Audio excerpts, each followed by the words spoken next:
Mafanikio ya Jeshi la Polisi mkoa wa Katavi kwa kipindi cha miaka minne ya serikali ya awamu ya sita chini ya Rais wa Jamhuri ya Muungano wa Tanzania Mheshimiwa Dr. Samia Suluhu Hassan.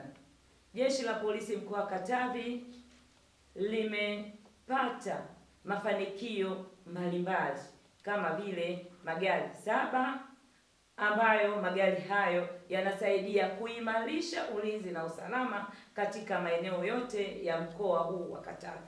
Pia yanasaidia kufanya doria maeneo mbalimbali ya masafa marefu na masafa mafupi, kufanya misako mbalimbali, operation mbalimbali. Pia magari hayo yanatumika kwenda kwa wananchi kwa ajili ya kutoa elimu kupitia falsafa ya polisi jamii. Kutokana na magari hayo yote yamesaidia kwa kiwango kikubwa katika kuzuia uhalifu na kuleta usalama katika mkoa huu wa Katavi. Pia serikali ya awamu ya sita imeweza kujenga jengo la ghorofa 3, ofisi ya makao makuu ya polisi mkoa wa Katavi, ambao ujenzi wake umekamilika na linatumika.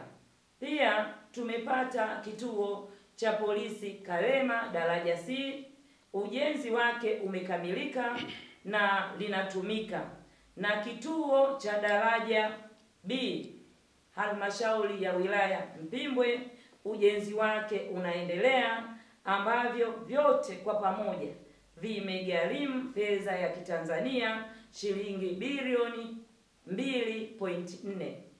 Vile vile jumla ya askari 469 wamepandishwa vyeo na tumepokea askari 217 ajira mpya baada ya kuhitimu mafunzo ya awamu ya polisi, mafunzo ya awali ya polisi katika chuo cha polisi TPS Moshi. Jeshi la Polisi mkoa wa Katavi linaendelea kumshukuru Mheshimiwa Dr. Samia Suluhu Hassan.